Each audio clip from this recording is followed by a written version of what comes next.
عجيبة غريبة مضحكة مبكية.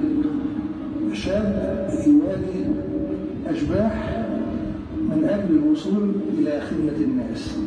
شاب معرض للسجن ومن ثم الفصل من جهة عمله وتشريد أولاده.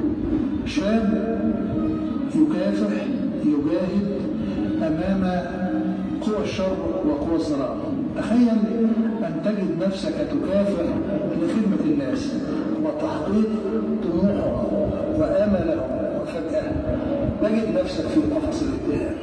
تجد نفسك أمام القضاء متهما بوصولات أمانة مزورة، ليست في بلقاس فقط ولكن في كل محافظات مصر. تجد نفسك تواجه الظلم وحدك في مواجهة أيادي الظلام التي تبطش بكل من يحاول أن يخدم أهله وبلده.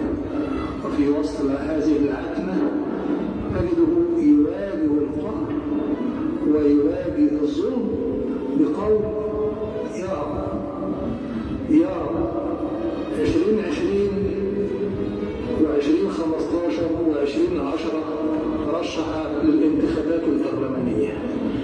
في 2015 حصل على 1550 صوت لمجرد أنه سعى للدعاية لنفسه أسبوع واحد فقط.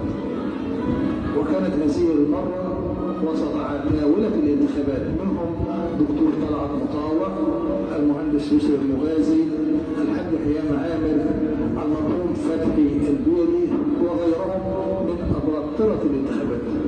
وفي دورة 2015 حقق المفاجأة، إذ حصلت البلقاس شهدان فقط على 12200 صوت، من بينهم 4000 صوت فقط عوض الدكروري.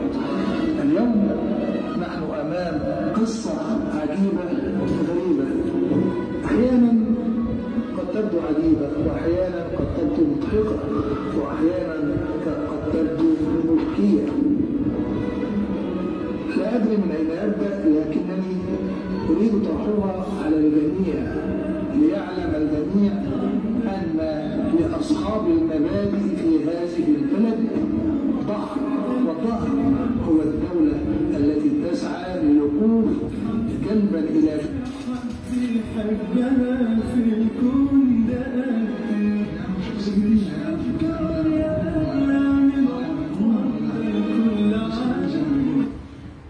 بسم الله الرحمن الرحيم. أهلا وسهلا بحضراتكم في حلقة جديدة من مجلس الأمة.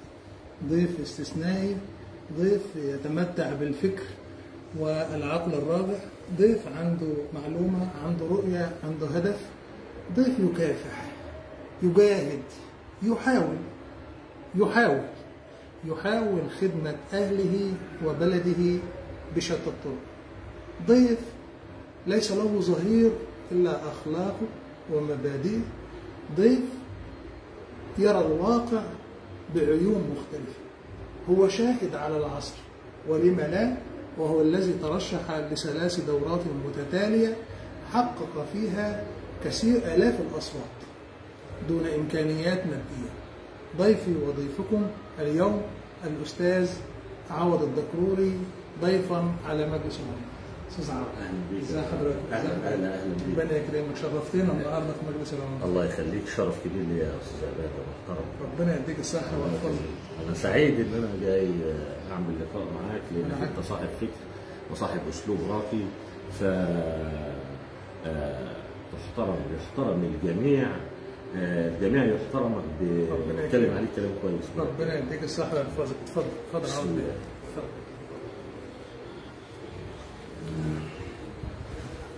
طبعا في البدايه انا طبعا بتشرف بوجودي مع حضرتك. انا اللي بتشرف بيك وسعيد جدا جدا وفخور ان انا موجود معاك. وانا بحب الناس اصحاب الفكر، بحبهم جدا وبحترمهم، لان هم دولت اللي هينقذوا البلد من المتطفلين على عالم السياسه، لان عالم السياسه هو خلاصه الناس اللي هتخدم الدوله المصريه. فاذا كانت الناس اللي هتخدم مصر على مستوى عالي ومستوى راقي من الفهم، فاحنا في امان. لكن إذا كان المستوى اللي هيخدم مصر يعني لا مؤاخذة يكون مثلا بشكل غير مقبول بالنسبة لنا، فعلى الله السلام. عاوز أقول في مجلس العمدة، وديت كلمة بره الموضوع اسمح لي أستاذ عوض، أن الباب مفتوح أمام الجميع لحضور جلسات مجلس العمدة من المرشحين والنواب الحاليين أو السابقين. الدعوة مفتوحة. كتير من الناس بتنتقد عدم وجود اللواء فايق والحاج وحيد والمهندس يسري أو الأستاذ محمد صلاح وغيرهم. أنا بقول على الهواء الدعوة مفتوحة للجميع، وأهلا وسهلا بأي منهم هم وجميع المرشحين على دماغي في أي وقت. أرجع بقى لموضوعنا. عاوز أقول لا يكفي فقط أن تكون على قيد الحياة، يكفي أن تكون على قيد الأمل، على قيد التفاؤل، على قيد الحلم، على قيد التفاؤل بشيء جميل قد يقدره الله لك. معايا ومعاك واحد من أصحاب الفكر وأصحاب الكلمة، الأستاذ عوض الدكتور. أستاذ عوض، تحياتي لحضرتك. تحياتي لك وأستاذ عماد ولكل متابعينك وكل مشاهدينك، وتحياتي لشباب وأهل مركز ومدينة بلقاس. ربنا يصلح. مين عوض الدكروري بسرعة كده؟ عوض الدكروري شاب لقى في نفسه انه ممكن يكون خادم لبلده، لشعبه، لمصر، بفكر، باسلوب راقي، بثقافه، بعلم. لان انا مقتنع اقتناع تام ان اي دوله في الدنيا لازم تتقدم بالعلم والعلماء وتقهر المستحيل بالاقوياء، لانها مهما قصرت كلماتنا وقل عطاؤنا فوقفنا حتى على الابواب حتى ينادوننا. ومؤمن قوي قوي جدا ببيت الشعر اللي بيقول: اطلبوا المجد من على الارض ان لم تجدوه فاطلبوه من السماء، فلا تقولوا حطنا الظهر فما هو الا من خيال الشعراء. مين عوض الدكروري؟ عوض الدكروري السيد الدكروري شريف، مواليد 6 اكتوبر 73. 6 اكتوبر 73. كويس قوي. في اكتوبر اللي جاي ان شاء الله يكون عندي 52 سنه ان شاء الله.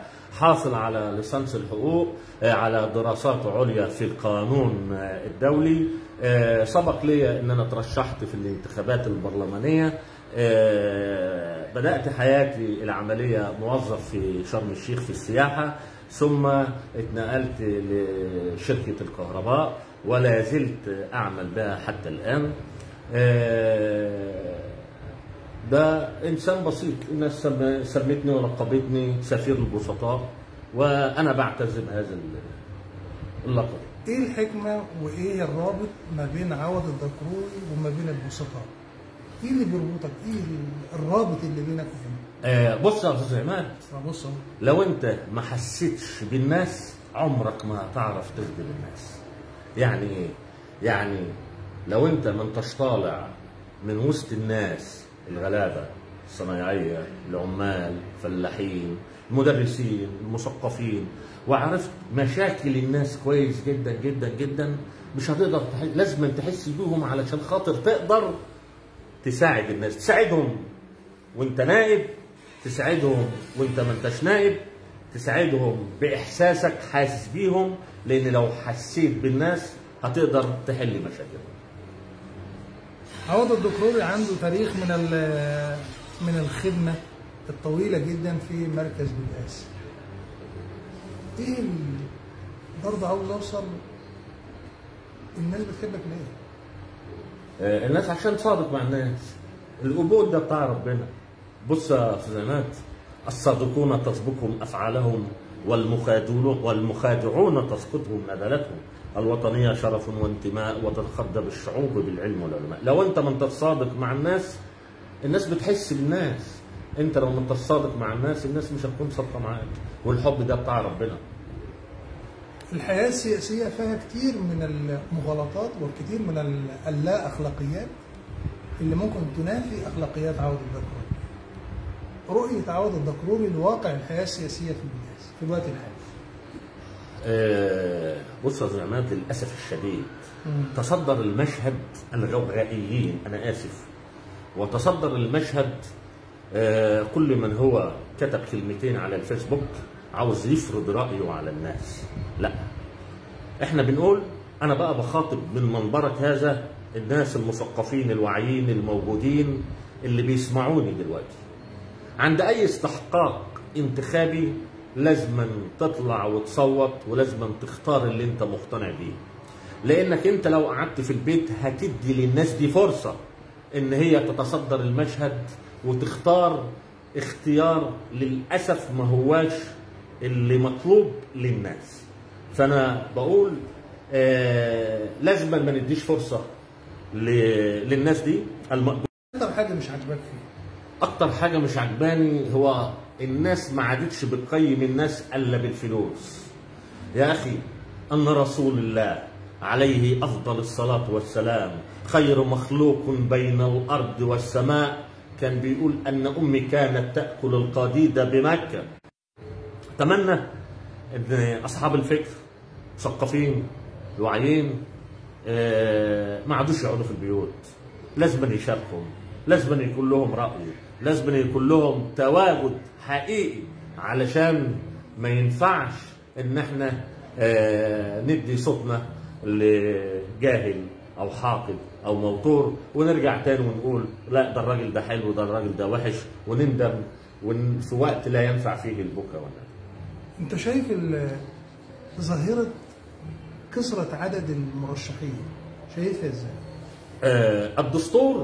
الدستور اعطى الحق للجميع طالما مش فاقد الاهليه السياسيه انه يترشح، ولكن انا كعوض الدكروري بقول اللي لازم يترشح في البرلمان في اعلى سلطه تشريعيه في مصر لازم يتصف ببعض المواصفات. اولا يكون راجل صدره رحب للناس، له بلاغه في البيان وفصاحه في اللسان، وموجود بين الناس وقادر على حل مشاكل الجماهير، قادر موجود بين الجماهير وقادر على حل مشاكل الجماهير، يتصف بالصدق والشفافيه بين الناس، قادر على دوره التشريعي، دوره الرقابي، دوره السياسي، دوره الخدمي، لان المعركه بتبقى صعبه والعمل العام بيكون صعب وشق جدا جدا جدا. اللي شايف في نفسه بعض المواصفات دي اعتقد انه لازم يترشح يكون. شايف اللي موجود، هل حضرتك المواصفات دي تنطبق على كم واحد من المترشحين؟ الناس اللي تقول. لا، ما باخد راي حضرتك. أصل الناس اللي تقدر تحكم وهي اللي تقول، انت واخد بال سيادتك، انما انا كراجل اقدر احكم على واحد او اقول له انت لا تطبق عليك المواصفات ديت ولا لا؟ اعتقد لا. انا ما قلتش اقول اسماء، لكن على الاقل هنقول من باب النصيحه. من باب النصيحه. بص يا استاذ عماد، الرأسمالية والموقع الجغرافي بيكون له شيء من القوة أو الثقل في الانتخابات. بمعنى إيه؟ بمعنى النهارده مثلا لو في 4-5 في مدينة بلقاس مترشحين، ليه ما الناس ما تقعدش مع بعض والناس تختار الأصلح؟ طبعا صعب، ولكن أنت أدرى. كان بيحصل أيامكم كده؟ لا، كان بيحصل زمان ايام الاستاذ احمد العدوي، في ناس قعدت مع بعض وناس اختارت انت واخد بال سيادتك. ليه؟ لان كل واحد له عيله وكل واحد له ناس، الدنيا هتتفتت والامور هتتفتت، ويعني تبقى الموقع الجغرافي والرأسمالية هي اللي هتكون لها الاغلبيه لو الناس ما قعدتش مع بعض واختارت صح. حضرتك حضرت 3 دورات انتخابيه. ال3 دورات انتخابيه كل مره اخذت خبرات وخبرات وخبرات. طبعا. ايه المختلف في ال3 دورات مش موجود النهارده؟ بص، الاخلاق انهارت قوي يا استاذ عماد. ازاي؟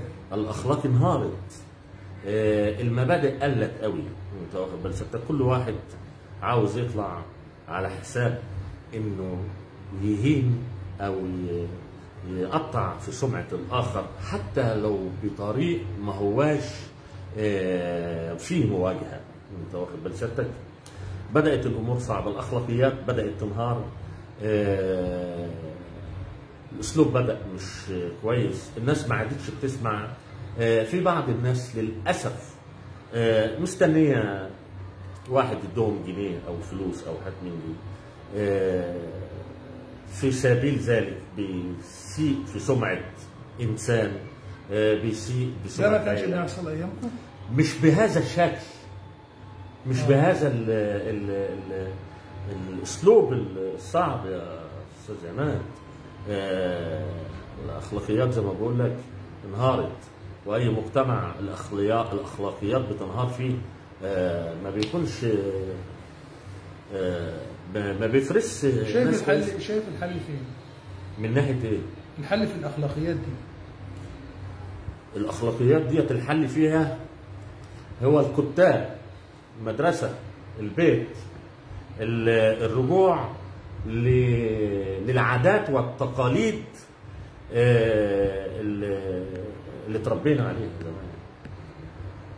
العادات والتقاليد اللي تربينا عليها. ممكن اتهمك اقول لك ان انت شايف الدنيا بشكل سوداوي؟ لا، ده بالعكس. انا شايف الدنيا بشكل كويس. ايوه، الدوله المصريه بتعاني معاناه رهيبه من الاقتصاد، بتعاني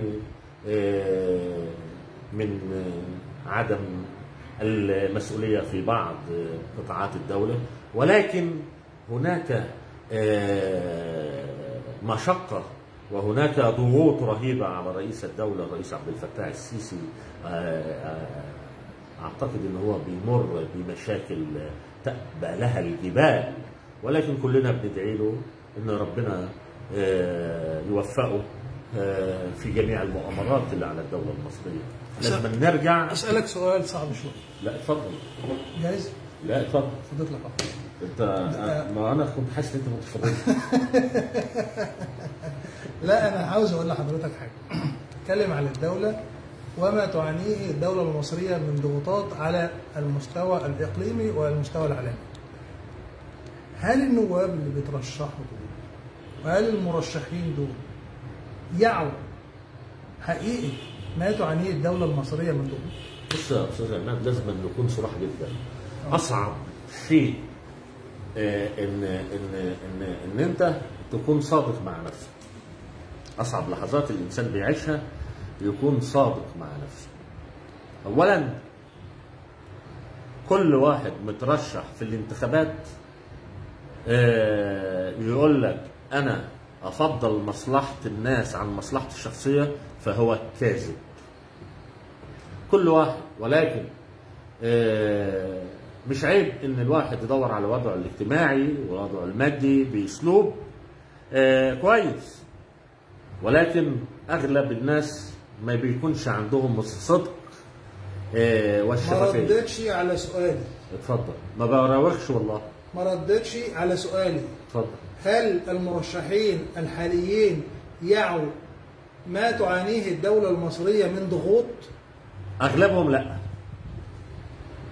اغلبهم لا.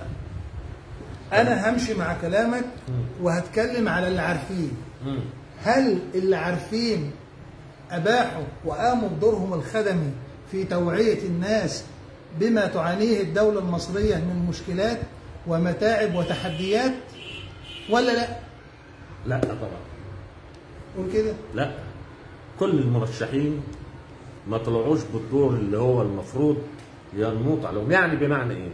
يعني ان الراجل النهارده عاوز يرضي غروره ويترشح ويلاقي في نفسه الكفاءة وان هو يعتلي هذا المنبر ويكون راجل فاهم دوره التشريعي والرقابي والخدمي. انت النهارده عامل دعايه انتخابيه وعامل مليون جنيه 2 مليون جنيه.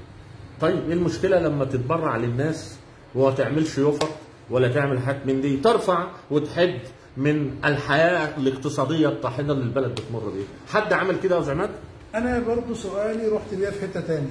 انا بتكلم على الدور التوعوي للمرشح فيما يتعلق بالتحديات التي تواجه الدولة المصرية. لو انت موجود، ودي رسالة، انا الهدف من السؤال ده مش ههلك اي مرشح. انا بدي لك معطيات عشان تقول لي مخرجات. المخرجات وده قيمة البرنامج اللي احنا بنقدمه. احنا عاوزين نقول للناس المرشحين يا جماعه افهموا انا عاوزها ترجع على لسان الاستاذ عوض. الدوله المصريه بتعاني من مشاكل كتيره، فخلوا جزء من المؤتمرات بتاعتكم للدعوه لتثقيف الناس بالتحديات اللي بتواجه الدوله المصريه في سبيل وحده الجبهه الداخليه المصريه. انا بتكلم غلط. بس هو صعب ان هو يتحقق. انا بقول لك اتمنى ان يكون في دور توعوي للناس، للمرشحين بالذات. انا بكلمك على اللي عارف، ما بالك اللي مش عارف. ما هو اغلبهم مش عارف، اغلبهم مش حاسس. اذا كان مش عارف، اذا كان مش عارف ومش حاسس، خلينا نسجل دي. اذا كان مش عارف ومش حاسس، طب انت مترشح ليه؟ هو في اذا انت مش عارف الدوله فيها ايه، بتمر بايه، بتعاني من ايه، ما انت شايف التحديات اللي احنا فيها ايه، مترشح ليه؟ للاسف يا استاذ عماد في بعض المرشحين مفكرين ان الترشح جرافطه وبدله وصوره ومعايا قرشين ومعايا 2 3 ومقتنع بيهم. لا، الموضوع اكبر من كده بكتير.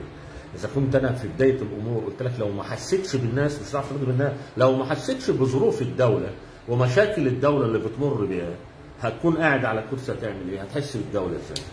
فالدوله النهارده محتاجه مننا ان احنا نوعي الناس من الفكر المتطرف، نوعي الناس ان الحاله الاقتصاديه اللي بتمر بها الدوله في اقتصاديات انهارت كتير جدا جدا جدا يا استاذ عماد. لازما احنا كناس لازما نوعي الناس، نشوف المشاكل الحقيقيه اللي بتمر الدوله المصريه بها ونقف ندعمها. ولكن ده بيحصل؟ ما بيحصلش. ليه؟ ما بيحصلش لان الناس ما عندهاش الفكر في كده. علشان كده انا جيت عندك ولقيت فيك انت ناس بتستضيف ناس لها فكر، ناس لها اسلوب راقي جدا جدا. فقلت الله، هذا الراجل له فكر، عاوز يوصل فكر للناس، يوعي الناس. القصه ان ما يكونش انتخاباته بس، لازم تعرف الدوله المصريه واقفه فين وبتعاني من ايه علشان تشارك معاها في النهوض بها وانك تمر بهذه الازمه على خير. اول حاجه انا بحيي الاستاذ مصطفى النحله وكل الناس اللي بتشوفنا، تحياتي لحضراتكم جدا جدا، واتمنى ان كل الناس تعمل مشاركه للفيديو ده بعد اذنكم يعني، لان هنقول كلام مهم جدا. عاوز اقول ان اي برنامج او اي حد بيتكلم في الميديا عليه دور اخلاقي ناحيه بلده. فالموبايل ده ممكن يكون اهم من قناه تلفزيونيه كبيره جدا ان استعملته بشكل كويس. كل اللي انا عاوز اقوله ان الناس زي ما بتدعي لنفسها ادعي لبلدك، لان بلدك لو بلدك دي اتعرضت لمشكله انت مش هتكون، ومفيش انتخابات ومفيش حاجه خالص.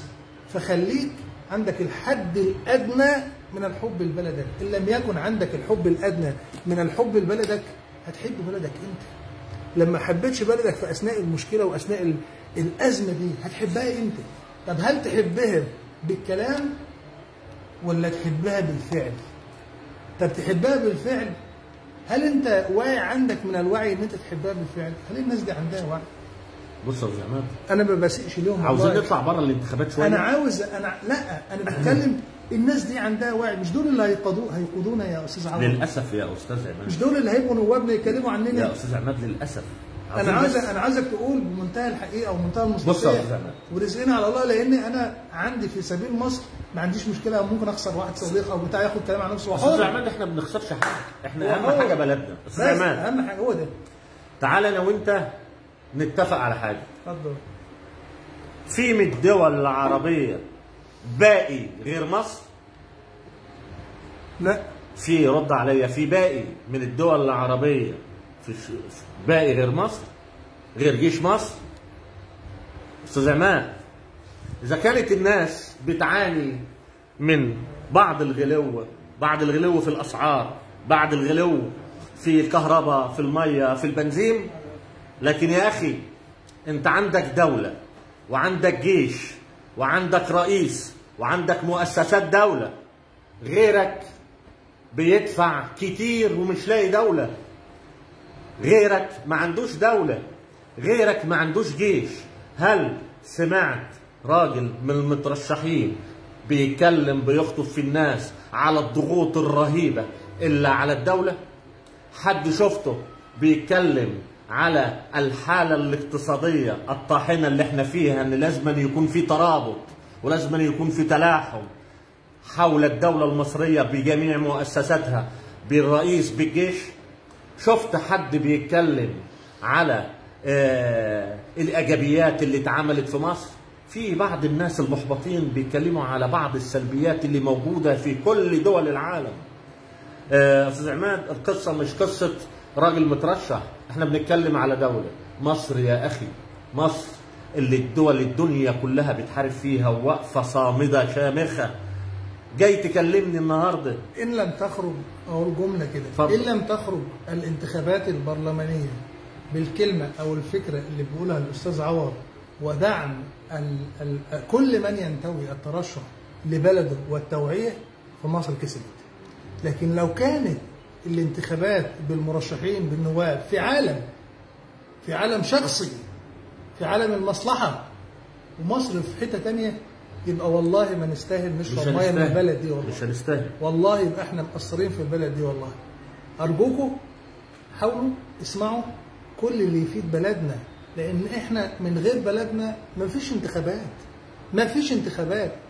والله انا من وجهة نظري لو يحكموني، ومن وجهة نظري يعيدوا النظر في مجلس الشعب ومجلس الشورى بما يتلائم مع كوادر قادرة على صنع المستقبل. احنا بنعاني من واقع صعب جدا. القبيضة استاذ عماد، القبيضة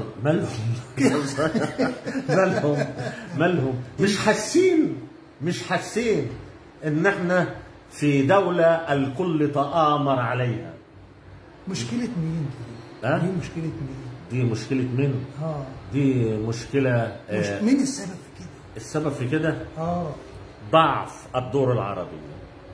لا، الدور العربي حاجة، أنا بتكلم على الشأن الداخلي. الشأن الداخلي دي مشكلة الجهل، مشكلة ان اخطف وجري في بعض الناس. يا مشكلة مين السبب؟ السبب الرأسمالية، بعض الرأسمالية اللي استغلت فقر الناس واستغلت ظلم الناس وخلت هناك فجوة كبيرة بين الفقير والغني. الحل هو اللي بيعمله الرئيس عبد الفتاح السيسي، اللي هو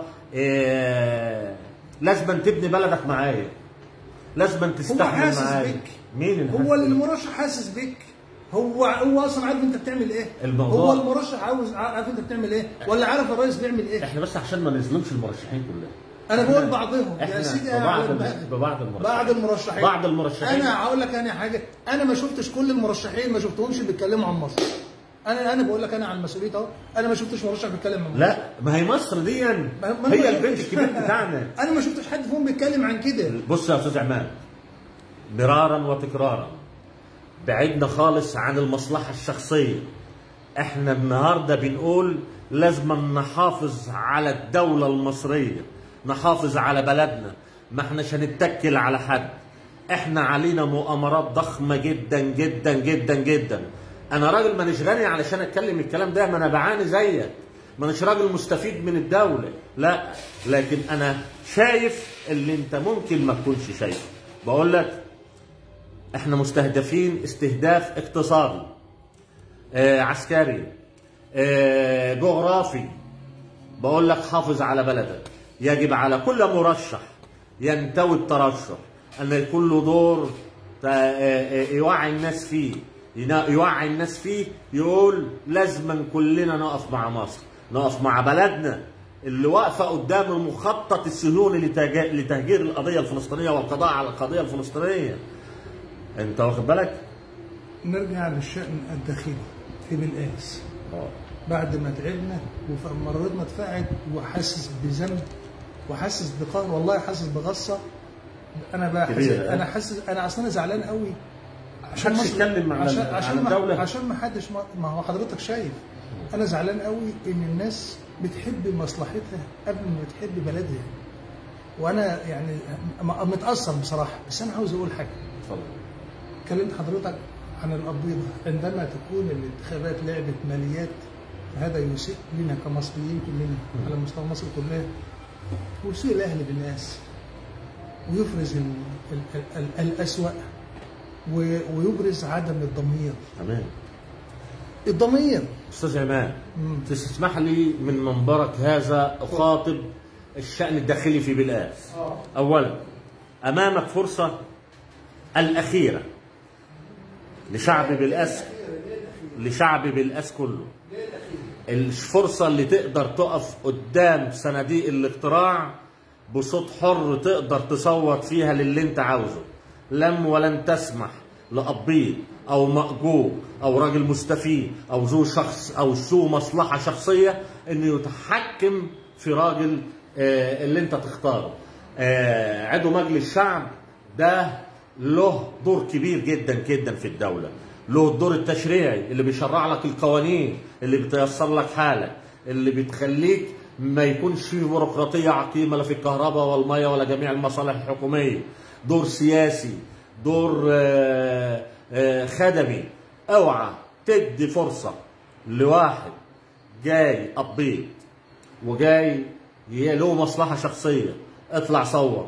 الناس المثقفين اللي بيقعدوا في البيوت ويتركوا هذا الامر لبعض الناس اللي مستفيده ماديا، اللي عاوزه تكون لها دور علشان تستفيد ماديا بس. اطلع وشارك وتابع كل المرشحين. الوعي لازم. انا من هنا من منبرك بتكلم على الوعي. الوعي لازم تكون عندك وعي. مين اللي بيقود الوعي؟ اللي بيقود الوعي المثقفين. مين هم المثقفين اللي بيدعوا نفسهم انت راجل مترشح في الانتخابات. يعني المفروض عندك وعي، عندك ثقافه، عندك معرفه. لازم يكون عندك وعي ودور كبير اللي انت توعي الناس. المدرس، المدرسه، المسجد، كل ده يا استاذ عماد. دور المدرسه، دور المسجد، دور الاسره، كل ده مشارك في الوعي، والوعي المنير، مش الفكر الهدام، مش الفكر اللي فيه سواد. لا، لازم يكون اصل الانتخابات البرلمانيه دي ايه يا استاذ عماد؟ مش ده النواب دي اللي بتشرع القوانين اللي تخدم البلد؟ مش هي اللي بتيسر حال الناس؟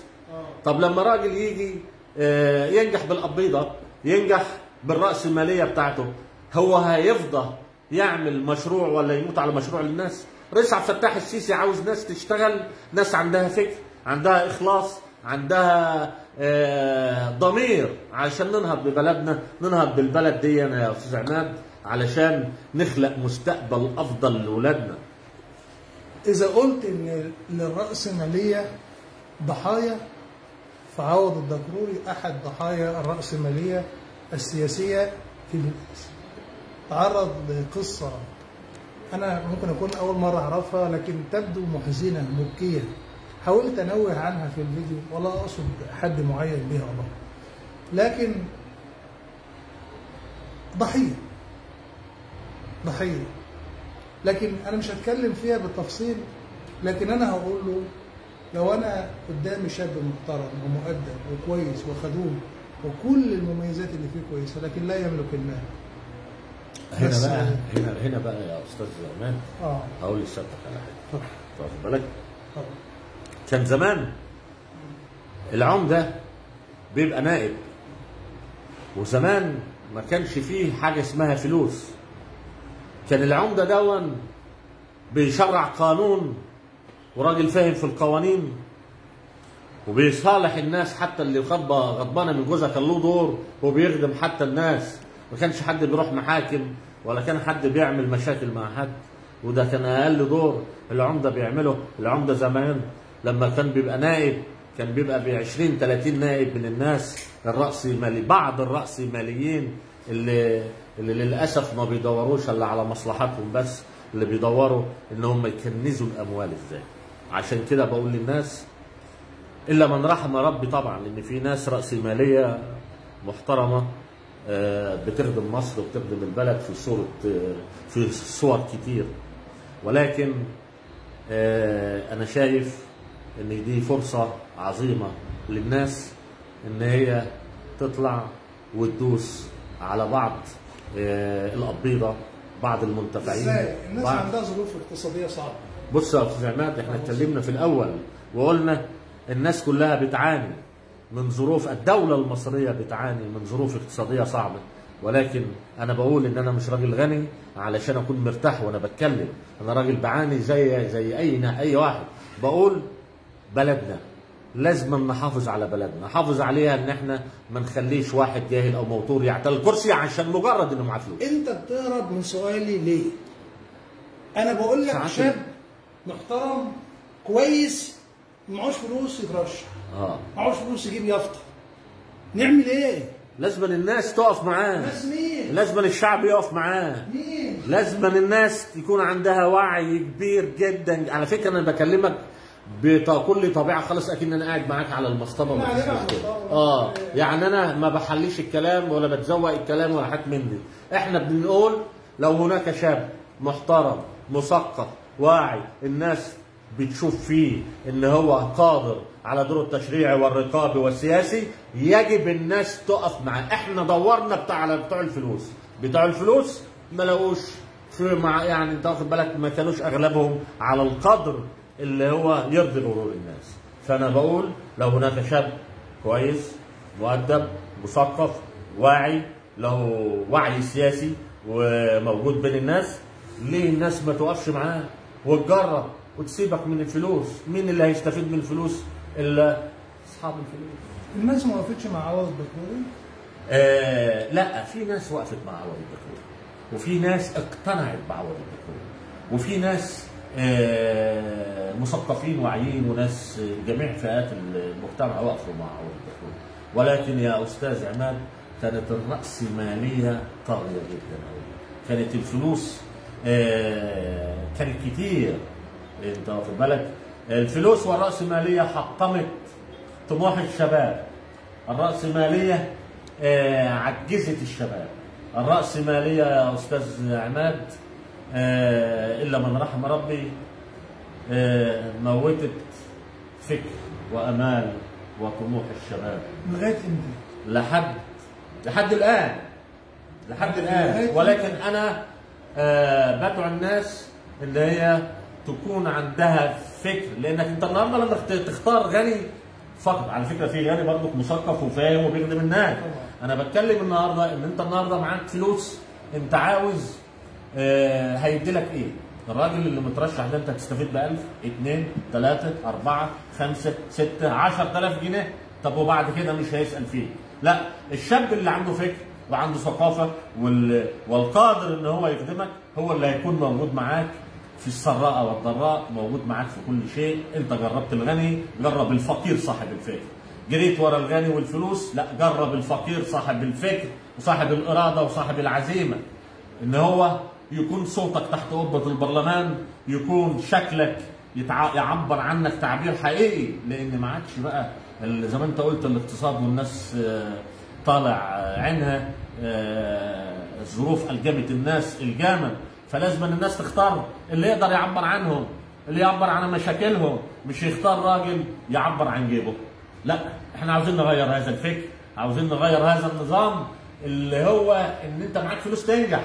ما عادش الكلام ده، لان اللي معاك فلوس اشتراك عمره ما هيخدمك. فانا بقول تاني الجمله الاخيره دي كده، الاشتراك ايه؟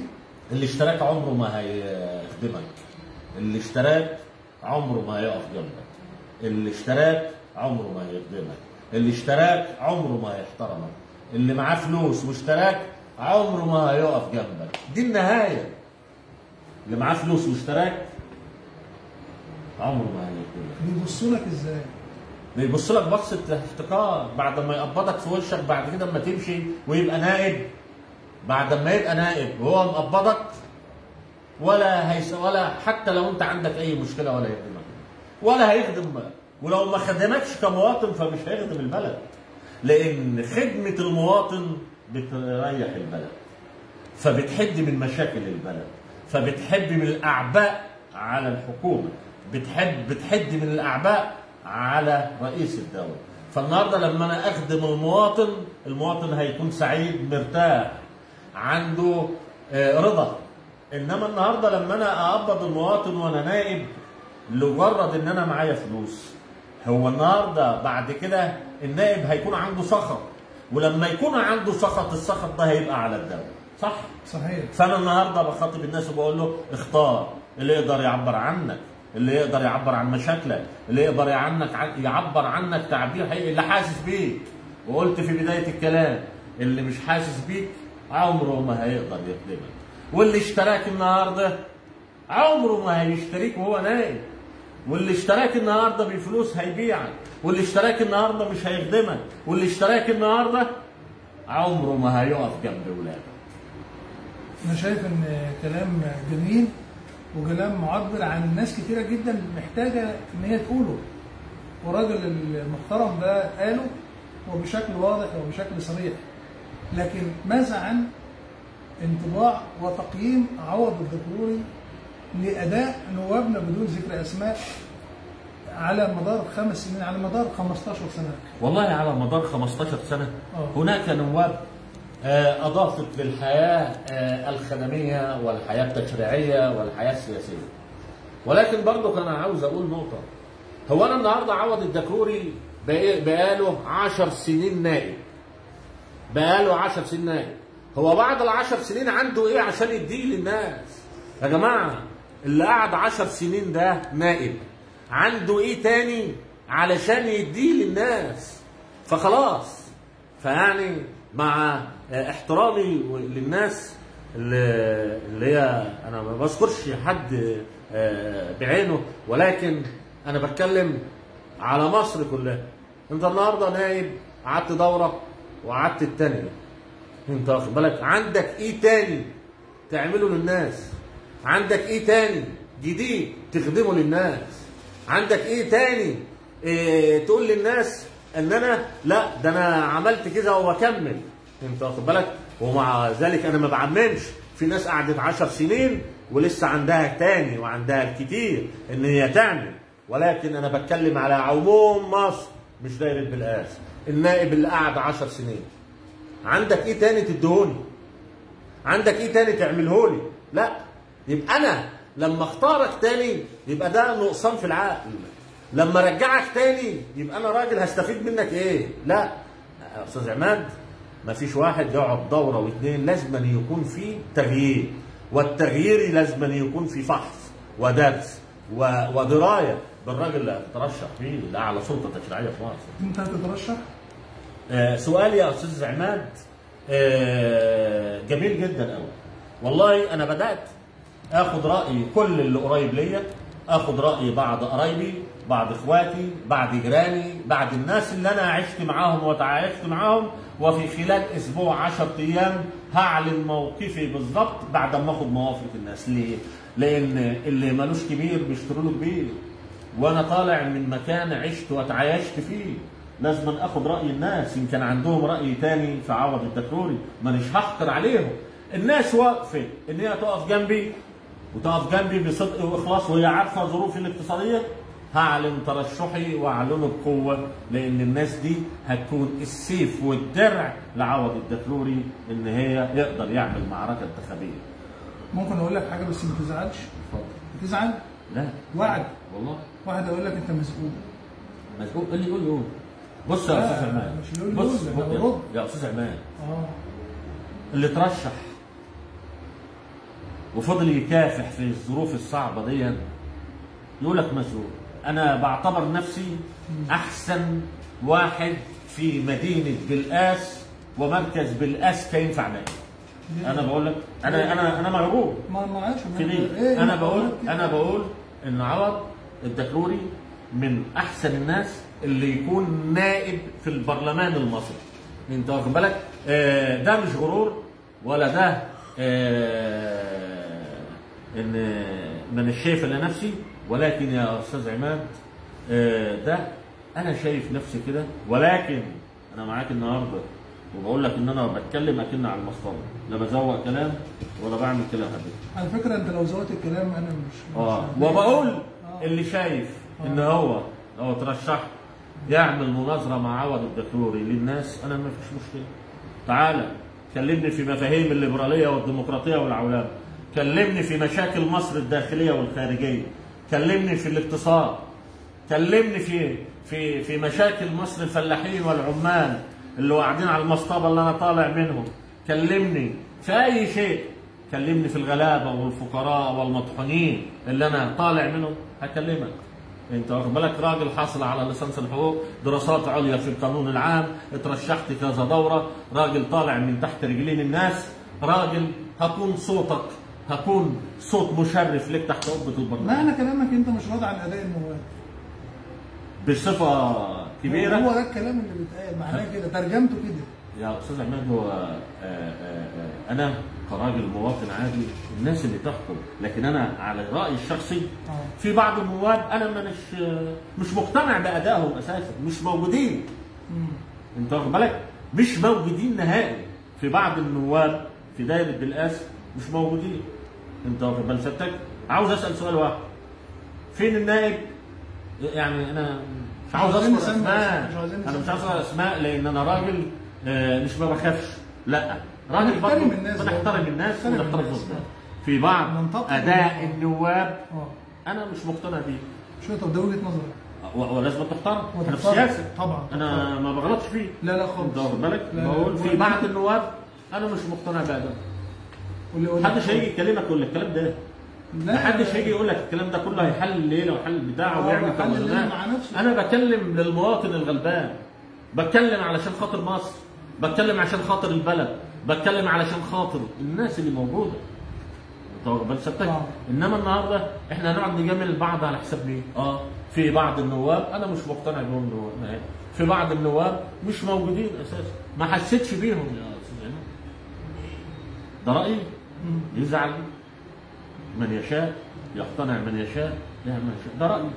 لو انا ما كنتش قدامك وبقول كده وقاعد احلي في الكلام وقاعد اقول انا كنت قاعد بخدم الناس، لا ده النائب ده انا بتكلم على سياسه، ده ان هم على صعيد الانسان محترمين. ده لما يجي يتجوزوا بالبلد، انما كان بتكلم دلوقتي في بلد، في مصير بلد، في نائب. انت واخد بال سيادتك؟ لا مش حاسس بيه. هو يقتنع بقى ان هو خدم وعمل وراح وجرى، فده اقتناعه، لكن انا شايف ان انا في نواب في 5 سنين ما حسيتش بيهم.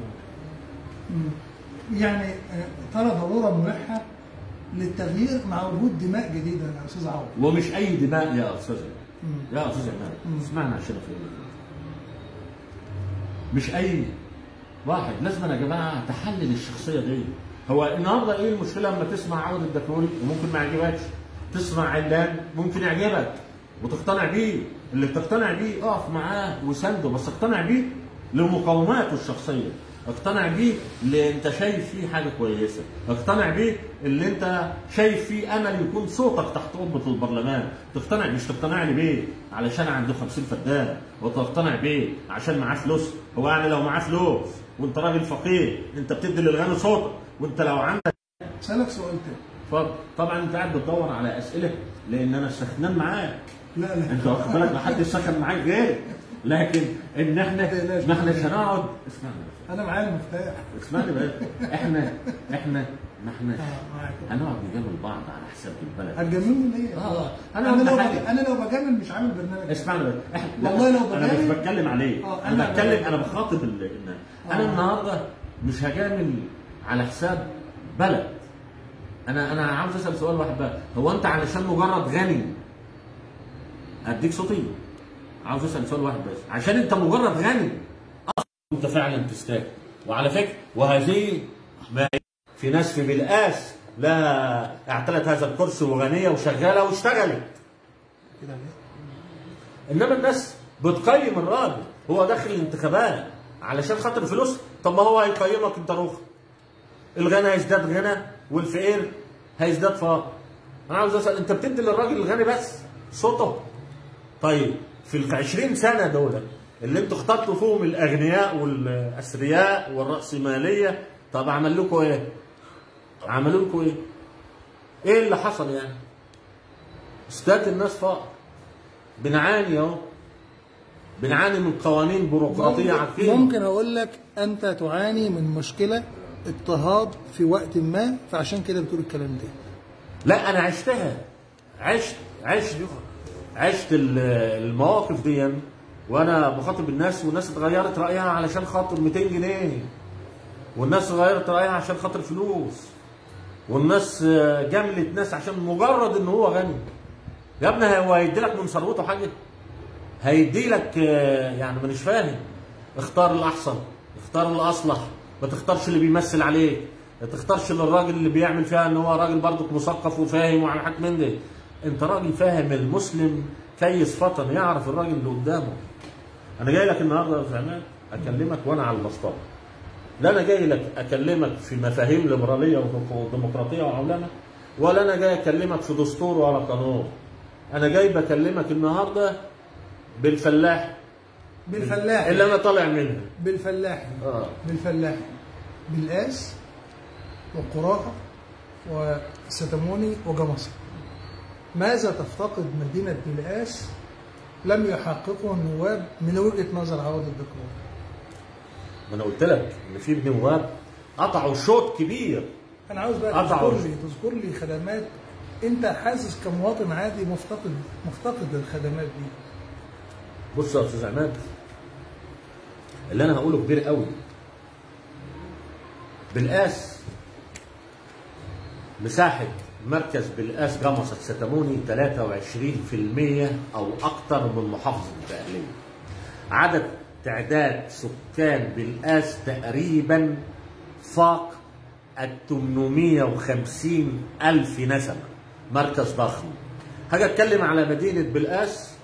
مدينه بالقاس اصبح طريق واحد بس، اللي هو طريق ابو رجيله، اللي هو مؤدي للمستشفى، اللي هو مؤدي لاسم الشرطه، اللي هو بيربط محافظه كفر الشيخ بمحافظه الدقهليه.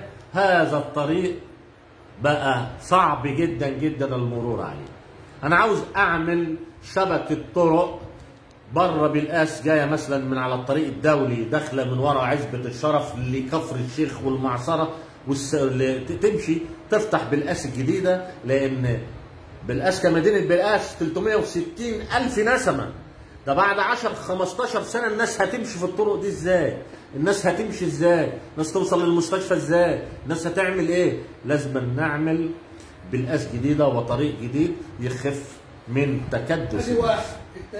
الثانيه انا ما بقولش برنامج انتخابي. لا احلامي طموحي ان انا الاقي مستشفى بالقاس دي من احسن مستشفيات طوارئ في بالقاس في محافظه الدقهليه، بعدد السكان، بكثره السكان، ببلد عريق، بمركز ضخم. انت واخد بال سيادتك؟ مركز بيستقبل ناس من بيلا وطريق جمصة جاي وطريق الدنيا. لازم أن يكون مجهز تجهيز رهيب، تجهيز لا يقل أهمية عن مستشفى الطوارئ في المنصورة.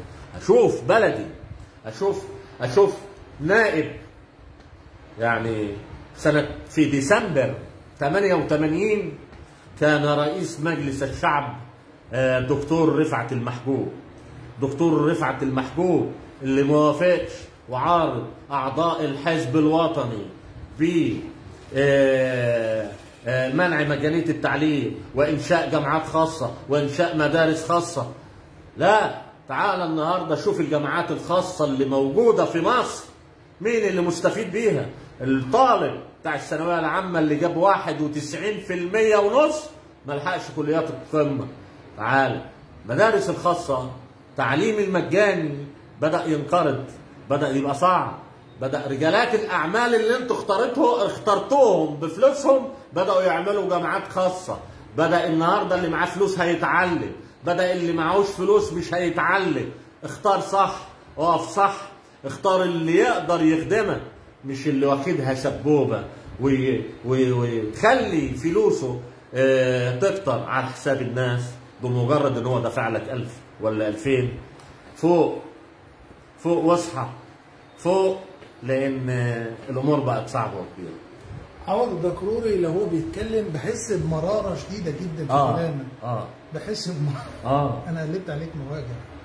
انت قلبت عليك مواجهه. مش استغرقتني، انا حبيت اقول الكلام ده لان ما حدش هيجي يقوله. ماشي، انا حاسس ان انت مغرور شويه. مش مغرور، لا مقلوب شويه. مقلوب مش مغرور. بس انا باخدها مغرور برضه. لا بيني وبينك يعني. لا مش مغرور، مقلوب. شايف نفسك شويه؟ لا مش شايف نفسي، بس يعني عانيت كتير. ولما تعاني بقى تشوف نفسك؟ لا عانيت كتير مش شايف نفسي. وانا بقول لك ان انا النهارده كراجل عندي المميزات اللي انا اكون نائب، ده مش غرور بس طبعا. ايوه بس الناس اللي تقول مش انت اللي تقول. ماشي، ما انا بقول لك ما الناس قالت قبل كده. الناس كام واحد؟ 12,000؟ ايه المشكله؟ هو 12,000 في وسط راس ماليه ودنيا ضحك من ده قليل. جبت كام شيء؟ فين؟ في الانتخابات في الدورات الثلاثه اللي والله اول دوره كنت في شرم الشيخ، الناس مش معروف، خدت اجازه 15 يوم، نزلت الانتخابات البرلمانيه. كان عندي فكر عاوز اقوله للناس ان لازم الشباب يكون لهم دور، الشباب اللي عنده فكر، الشباب اللي عنده اراده. من ساعه ما دخلنا الانتخابات وانا بقول ان انا عاوز اخلق قيادات شبابيه في قلب مركز بلقاس تقدر تخدمه 50 60 سنه جايه.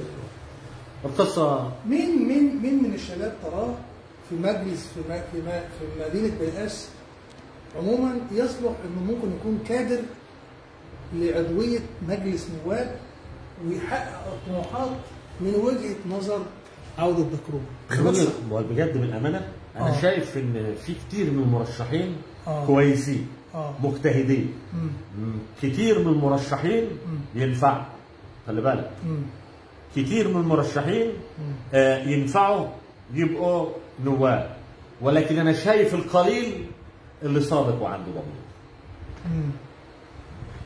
كتير من المرشحين بيتكلم، كتير من المرشحين ينفع يبقى نائب، كتير من المرشحين شكلهم حلو، ولكن انا شايف القليل اللي عنده ضمير يبقى نائب، يبقى عنده ضمير في الشغل، اللي عنده صدق في قلب. انت شايف ان في شباب من بلقاس ما ترشحش ويستحق انه يكون في مكانه المرشح والنائب؟ طبعا كمان؟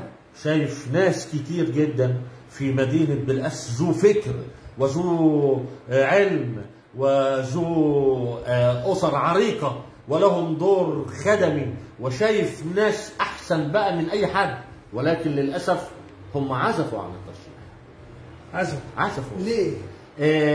بص يا استاذ عماد، ممكن يكون مش عاوز يوجع في دماغه، مش عاوز عندوش الجراءه انه يفتحد مشاكل الناس، ممكن لاسباب شخصيه الواحد ما يعني هو محتفظ بيها لنفسه، ولكن انا شايف ان هناك في شباب مثقف جدا واعي، مش في مدينه بلقاس بس، في ستامون، في سنديله، في المعصره، في خط الشوامي، في الحفيه، في شباب واعي كتير ما اعلنش عن ترشحه ولكن فاهم وواعي وعارف ومثقف جدا جدا جدا، وتيجي تكلمه في الاقتصاد يكلمك، في مفاهيم الديمقراطيه يكلمك، في مشاكل مصر الداخليه والخارجيه يكلمك.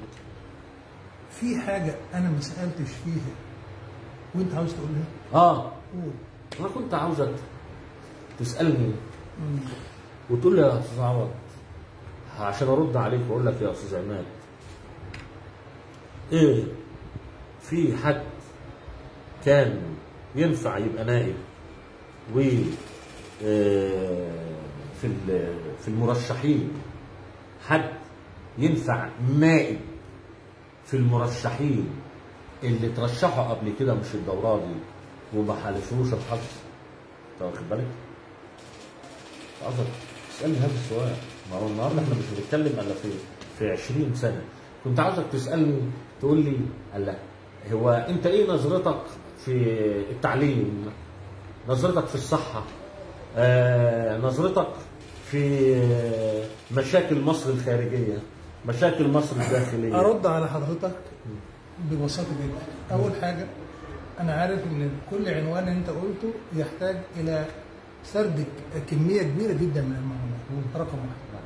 رقم اثنين دخلتني أنت في استنى بس ده واحد. رقم اثنين حضرتك قلت على القطاع الطبي، رأيك في القطاع الطبي بالتنويه إلى مستشفى بلقاس بشكل غير مباشر، وهذا يكفي ان احنا ندي انطباع عوض الدكرور عن القطاع الصحي. قلت عن ضعف الوعي وقلت عن تقصير المدرس، وهذا انطباع عوض الدكرور عن المدرسه.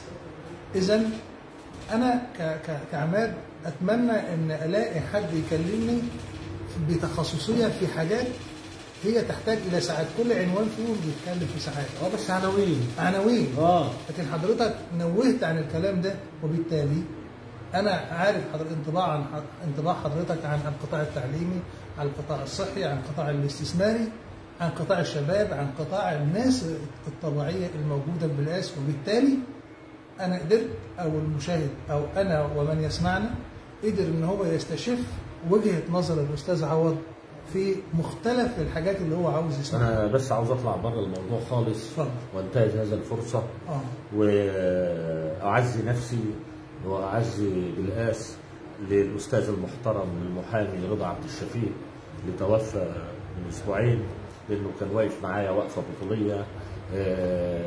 وقبله الاستاذ عماد زكي توفى برضه، كان واقف معايا وقفه بطوليه. وبشكر كل من هو واقف جنبي وساعدني. بشكر الاستاذ المحترم المبجل الاستاذ مصطفى النحله، ومش عاوز اذكر اسماء كتير لان الاسماء كتير جدا جدا.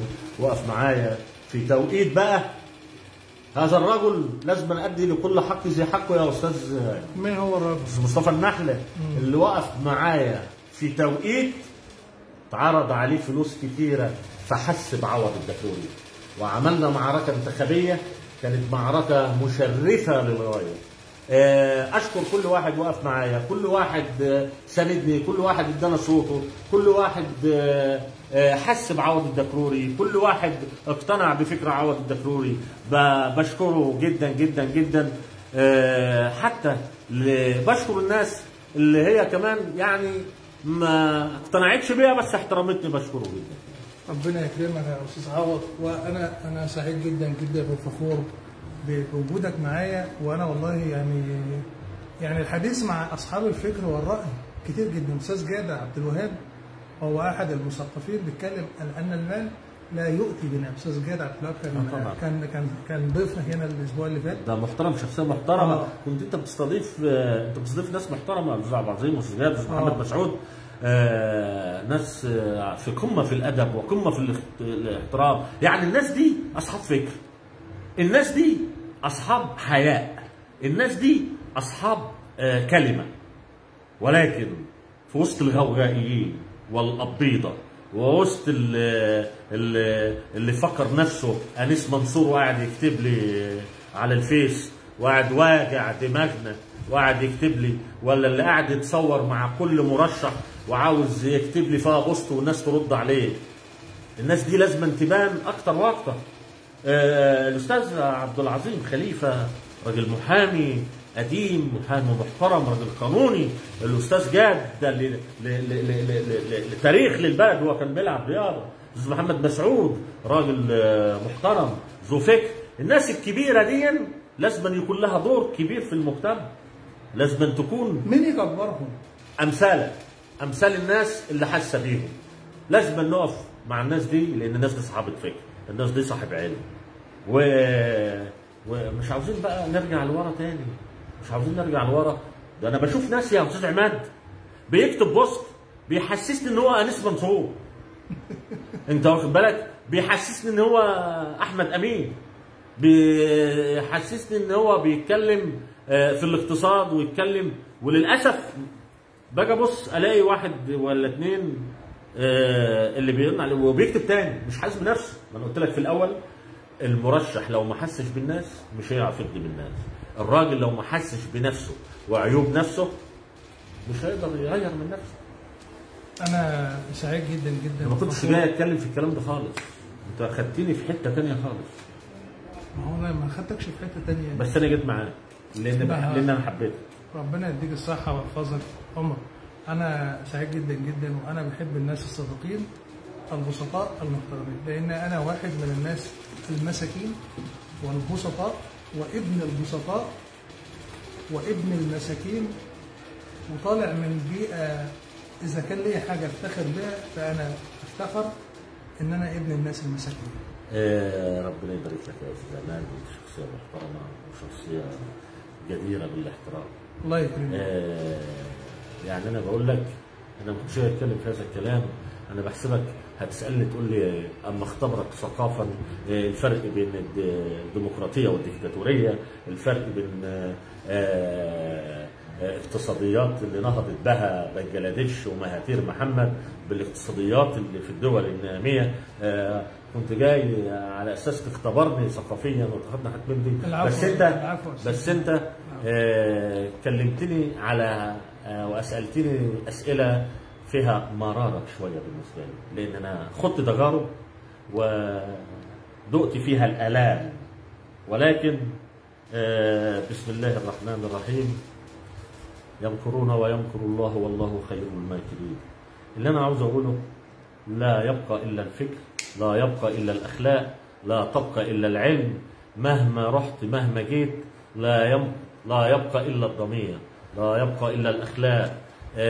اوعى تجامل حد على حساب مستقبلك، مستقبل ولادك، مستقبل ناسك. اوعى تجامل حد في اعلى سلطه تشريعيه في مصر، ما تاخدش جنيه وتقول ده اللي هينجح الحكومه هتجيبه الكلام ده خلاص، ولا انت اللي بتعمل الكلام ده. لازم نغير ويكون التغيير مش اي حد. انا قلت مرارا وتكرارا، انت قعدت 10 سنين، عاوز بعد ال10 سنين هتعمل ايه؟ عندك ايه تاني تعمله؟ الا من رحم ربي وصاحب مشروع كبير بيكمله ويقدمه. انا سعيد جدا جدا بلقائك وحوارك، وانا مبسوط جدا، واكيد الناس موجوده في التعليقات اكيد يعني متفاعله بشكل كبير جدا، وده حاجه دليل على نجاح وجودك معايا. لكن عاوز اختم بوجه لحضرتك الشكر والتقدير والاحترام على قبول الدعوه، واتمنى ان شاء الله باذن الله يكون عوض الدكروري احد فرسان المرحله الانتخابيه اللي جايه. وانا كل ثقه في ان اهالي بالقاس وعوا الدرس ووعوا التجربه، وان شاء الله باذن الله ربنا يرشدهم للاحسن وللافضل ايا من كان. صحيح انا كعماد شعبان انتمي الى اللواء فايز زكي، وده مفيش فيها غضاضه ولا حاجه، لكن كمان اتمنى ان ربنا سبحانه وتعالى يولي من يصلح ويولي الافضل ويولي الاحسن. لان اذا كنت انت بتحب بلدك فحب اللي هيحب ويخدم بلدك. في النهايه عاوز اقول اذا اردت ان تتذوق طعم الحياه فتنفس الامل وعيش بالتفاؤل واعشق التحدي وانتهز الفرصه وكن واثق الخطى مؤمنا صادقا متوكلا على الله. في النهايه بقول من اعتاد العزف على آلة الخداع لن يتقن ابدا لحن الحقيقه، فطريق الحق لا يمشيه الا الاتقياء. تحياتي والسلام عليكم ورحمه الله وبركاته. لا يحاول خدمة الكبير والصغير قدر إمكانياته. الدكروري بالبسطاء الذين يمتلكون أرواحا نادرة، والذي تجدهم بمظهر متواضع لكنهم بمحتوى باهظ وراقي، ينعمون بهدوء النفس لأنهم يمتلكون كنز القناعة.